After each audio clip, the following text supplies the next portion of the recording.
black.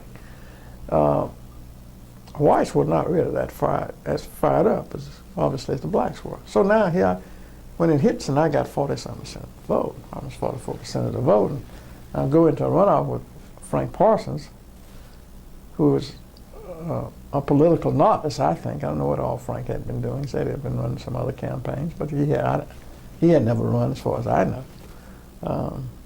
I think it shook things up, but it reverberated, though, that in the black community. It really fired the black community up. Gosh, you know, he's a candidate, 40-some% of the vote, this far ahead. Oh, we can win. Now the black community is truly fired up. The white community, I think it sends tremors of fear through the community and the corporate community also. And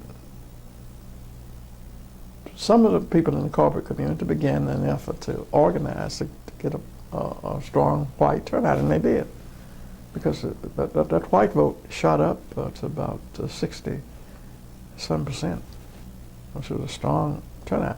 And the black vote the first time was 60-some%. But in the runoff, I mean, blacks were so fired up that in the runoff, you know, I get 73% of black turnout, which I think is probably still the record of turnout in the city of black voters percentage-wise.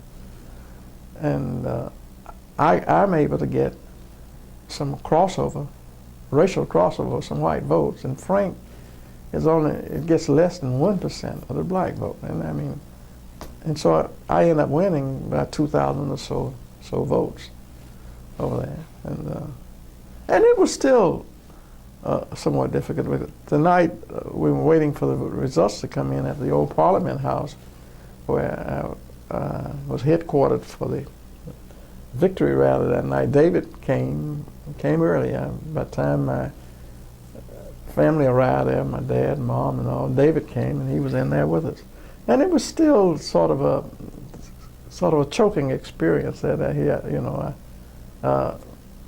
David, my friend, and I had defeated him, and I remember Richard Friedman was there interviewing us, and of course he writes, and he wrote in his article, you know, that about sort of like choking up when he was interviewing me, because I felt that way. I mean, I was pleased I had won, but I was sad seeing that David had lost. I mean, I really was.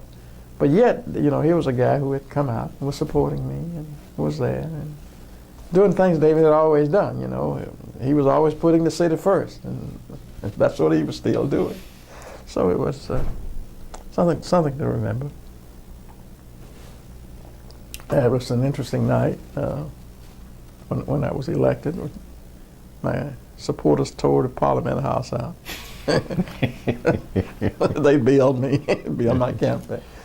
They had to stop people from. They eventually closed it down. The fire inspectors came and wouldn't let anybody else come in the hotel. It was interesting. I mean, it was really on a cloud. It was an exciting night. I came down and the place was just jammed, and I came down from the top floor suite, and we had to work our way through the crowd to get up to the stage. And you know, folks were shouting. Car horns were honking all over the place and all, and you know, the president, just as I'm about to go down to greet the folk, the phone rings, and it's President Carter, and you know, and he said something.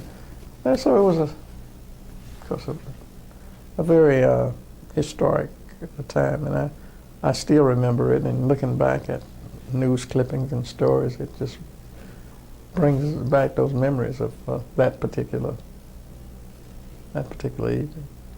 You mentioned that your total campaign costs in